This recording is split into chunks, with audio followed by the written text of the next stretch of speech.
Mamaw si Kyrie Irving, di makapaniwala si Luka Doncic mga bro nang mag-takeover mode si Uncle Drew. Hindi kinaya ni Jimmy Butler ang duo ng Mavs na kahit ang film coach napakamot ulo na lang sa nangyari. Sigurado ng pasok sa playoffs ang Dallas Mavericks pero maglalaro pa din ngayon sila Luka Doncic at Kyrie Irving kalaban sila Jimmy Butler na kailangan pang panalo. Well, first quarter beast mode kagad si Doncic. First 12 points ng Mavs, 10 doon ay nagmula sa kanya. Possible na uling laro na din to ni Luka ngayong season mga bro. Hindi mabantayan ng hit si Doncic. Binuli lang ang kapwa European na si Nikola Jovic. Halfway mark, lamang pa ng isang Miami. Yun nga lang, nagpaula naman ng 3 ang Dallas. 5 sunod ang naipasok dyan ng Mavs. Kaya naman nakalamang sila ng 5 points under 3 minutes. Ang bad news nga lang sa Dallas na-foul trouble si Luka. Nakakapag-commit ng 3 fouls si Doncic sa first quarter kung saan todo reklamo pa sa referee si Luka nang ma-foul si Adebayo. Di pa masyadong kumakana sa hit. Etong si Butler 3 points pa lang, 3 points din para sa rookie na si Jaime Jaquez Jr.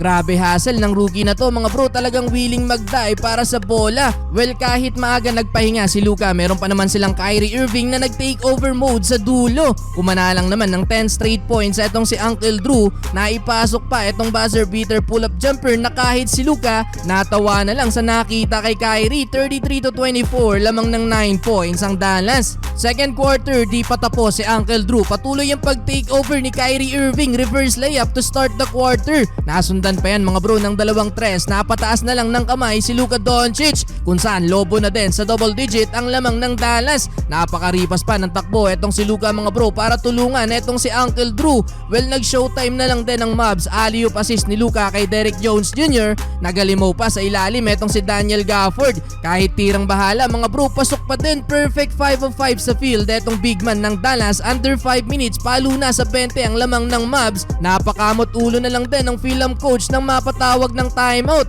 Kyrie Irving 21 points sa first half, shooting 8 of 11 sa field. Final minute, kumana pa ng 5 straight points si Jimmy Butler. Pero etong si Luka Doncic, tinapos ang quarter, insane turnaround jumper kontra kay Bam Adebayo. Napahawak ulo na lang si Kyrie Irving, 19 points for Doncic, maintaining pa sa 20 ang lamang ng Mavs, 69-47. Entering the third quarter, hirap na hirap pa din ang Miami mga bro. Target shooting pa din ni Luka Doncic. Etong si Bam Adebayo. Nagkaroon ng konting liwanag ang home team nang kumana ng 8 straight points ang veteran na si Kevin Love. Simula kasi niyan mga bro, biglang nag-run ng hit from 25-point lead mga bro, na ibaba pa ng Miami sa 14 points ang lamang ng Dallas. End of third quarter, 88-74. Fourth quarter, intense na ang laban mga bro. Kyrie Irving driving layup, 4 pa ang bumalak sumabay kay Uncle Drew. Pero baba na sa single digit ang lamang ng Mavs matapos at 3 sunod na tres ng Miami Heat. 2 doon ay galing kay Tyler Hero. Pero bumawi ng 5-0 run ng Dallas. Luka Doncic mid-range game,